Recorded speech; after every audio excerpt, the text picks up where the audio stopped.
C'est dans ce super cadre des CEMIS que nous avons rencontré des personnes bénévoles qui ont organisé une énorme collecte de vêtements, médicaments et toutes sortes de choses pour les nouveaux venus qui en auront bien besoin.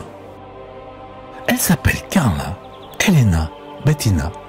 Elles ont bien voulu témoigner devant la caméra pour nous présenter les dons que des centaines de personnes ont gracieusement donnés.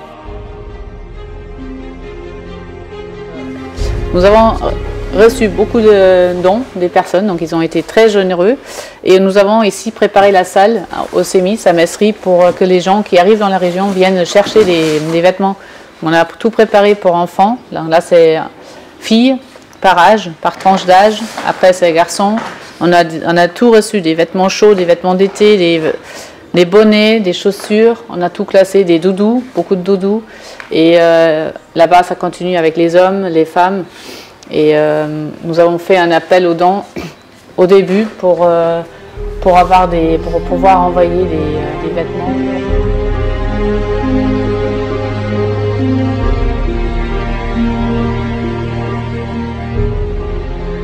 Beaucoup d'associations font des dons tels que Médecins sans frontières, la Croix-Rouge, l'UNICEF, le Secours populaire, les Nations Unies. Et aussi à moindre échelle des bénévoles qui donnent beaucoup de leur temps, de leur personne. C'est ce qu'ont fait toutes ces dames qui inlassablement déballent, trient, numérotent, classent des centaines de colis qui seront par la suite expédiés en camion jusqu'en Pologne et en Ukraine.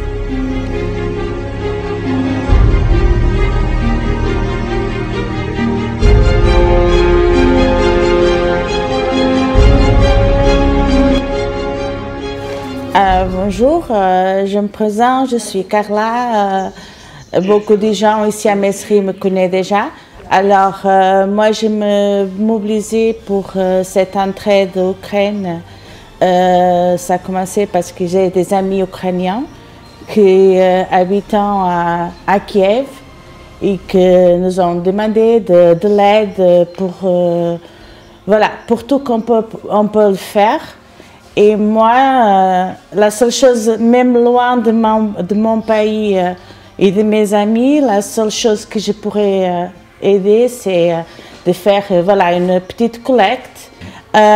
Tous mes amis de Facebook, clients, tous ils sont là. Ils ont apporté des vêtements, de nourriture, ont mis des petites boîtes pour aider pour les transports. On a mis aussi sur Facebook, sur Letchi pour faire la petite collecte, pour aider pour la nourriture, des choses qui on ne reçu pas, des médicaments et tout ça, que c'est les moins que nous avons reçu. Après, on peut acheter ça aussi. Et voilà. Je crois que les gens... même déjà passé 15 jours, continuent à apporter beaucoup de choses. On est ici dans le parc, dans la salle de tennis, les gens qui pourront arriver peuvent venir choisir des habits à sa âge, à son goût. Voilà. Et on a dit tout ici. Et on prépare un deuxième envoi dès qu'on peut, dès qu'on collecte des sous pour les transports. Voilà, on va réenvoyer tout qu'on peut. Sosa qui avait commencé cette action pour envoyer des vêtements et tout ce qu'il faut pour des draps de lit, des serviettes et tout ça au Portugal, aux familles ukrainiennes qui arrivent justement pour rejoindre leur famille qui était déjà installée au Portugal depuis des années.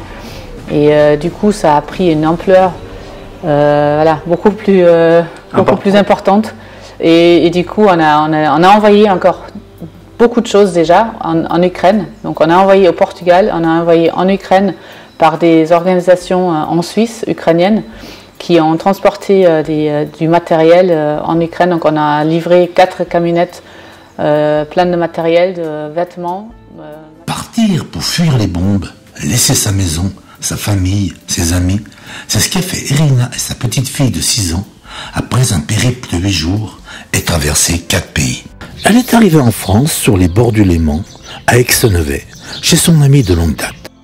J'ai connu Irina il y a quelques années, une quinzaine d'années en Suisse, lorsque j'habitais en Suisse. On s'est rencontrés donc en Valais. Et puis, au bout de quelques années, Irina a dû repartir pour des raisons familiales en Ukraine. Sur les premiers messages, ça allait parce que c'était encore au début de la guerre. Elle me disait que ça pouvait encore aller. Quelques jours plus tard, elle m'apprenait qu'elle était partie chez sa maman parce que dans sa ville, ça commençait à venir un petit peu dangereux et il y avait des alertes aériennes et qu'elle devait un petit peu se protéger. Et puis au bout de quelques jours après encore, elle me dit écoute, si ta proposition tient toujours, c'est avec plaisir que je l'accepte parce que je sens que la situation ne va pas s'arranger, elle va s'empirer. Donc en parlant de mon départ, ça a commencé à 4 mars. Depuis 4 mars, je suis partie de Krivoy-Rog. Donc, et ben là, l'histoire elle commence, choc et tout. Déjà, en partant de Krivoy-Rog, il y avait le train d'évacuation. Oui. Voilà, c'est juste. Et puis il y avait tellement de monde, j'ai jamais vu ça de ma vie. Le train il arrive, il y a tout le monde qui veut entrer, qui veut partir. Il y avait tellement de monde, il y a tout le monde se crase. Il y a les enfants qui perdent ses parents, c'est un cauchemar. Hein. Et puis finalement, on se retrouve dans le train. Et puis tous nos hommes, ils restent sur le quai. Voilà, donc les hommes, ils n'ont pas le droit de rentrer, ils doivent rester à la maison pour faire la guerre et tout. Donc il y a des familles, il y avait des femmes avec 3-4 enfants. Il restait son mari et son père. Ouais, il y avait beaucoup de pleurer, il y avait beaucoup de cauchemars. Finalement, on s'est retrouvés dans ce train où il n'y a que des enfants, que des femmes et que des personnes âgées qui sont invalides, la plupart d'eux. Finalement, comme ça, on est passé 28 heures 28 heures de route au lieu de 12 pour venir à Lviv. Donc on a bougé tout gentiment en train. Les fenêtres, ils étaient fermées par les stores bien foncés. Il y avait des petits moments où on s'est arrêté parce qu'il y avait de l'alerte. Donc le train il s'est dû arrêter carrément. On était tous sans amont, sans téléphone, sans éteint et tout. On ne savait pas par où on y va, par ce qui se passe, rien. Les gens qui travaillent dans le train, ils disaient seulement qu'on arrive à le vivre. Comment on va, par où on passe, on ne savait pas du tout.